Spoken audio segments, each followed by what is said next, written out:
So here's the thing, guys. I have a very unique perspective on the world than most people do, and that's because I'm autistic and therefore I've spent the majority of my time alone. Like my whole life, I've spent more alone time than I think most people do. So I feel like I can see the way the world wants us to think versus the way that I've learned to think because I've been separated from the world purposely. So I realize that some people, when they're talking about like pretty privilege or talking about light skin and stuff like that, and I do agree there is privileges with having lighter skin. I also want to help people realize that when biracial people are speaking, I hear what they're saying. And what they're saying is that they feel like they can't fit anywhere and it's because of their light skin. And it's not to say that they don't have different privileges, it's just that's their experience. Like they can't even fit in with like who they feel are their own people because they're not accepted. Do you see what I'm saying? Like that is a different experience than you might feel as someone who is like not light. Okay.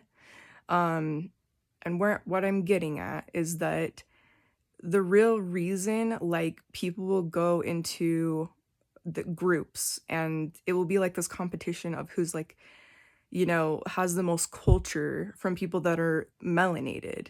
And that's what biracial people talk about all the time is it's like this competition of like who's the most, you know.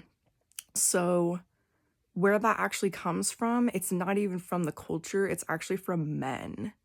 It's men trying to be like the biggest, toughest guy, um, trying to be like the biggest thug, And that's where they try to dominate what women build with their ego.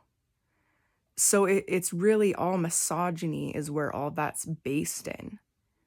Like women are the only reason that any culture exists. I'm not claiming to have a culture. I'm just saying for all these cultures that have been around for thousands and thousands of years, they only exist because of women's labor. It isn't because of men. But yet men take all of this credit for stuff that they didn't do. Like I hear all these different groups of people, and I'm going to speak for melanated folks right now, with the women specifically. Like they're put through so much grape trafficking and by their own men. And I know because I'm not from that culture, you might not think I have a right to speak about it, but I'm going to anyways because it needs to be talked about. The fact that most of the women are having to provide for their men and their men don't even care.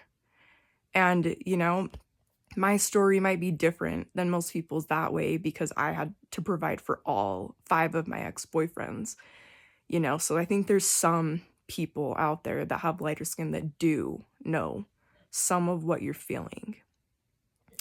I just think that as far as like, what I've said about biracial people's experience, just I don't think that it's as much of them thinking that they're better than anyone or whatever. I think there's just a miscommunication because, like, I see that happening with people in general and I see that happening with groups.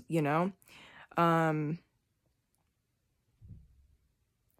I think, like, with people that are bi, like myself, like, it's sort of similar. It's nowhere near the same thing.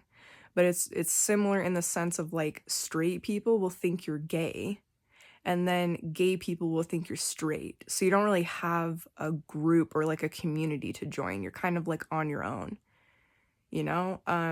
So it's kind of like that. Like you don't really have anywhere to go, so you're just trying to find your place to go, but then people are trying to shut it down because they don't understand what it's like to be in the middle, I guess.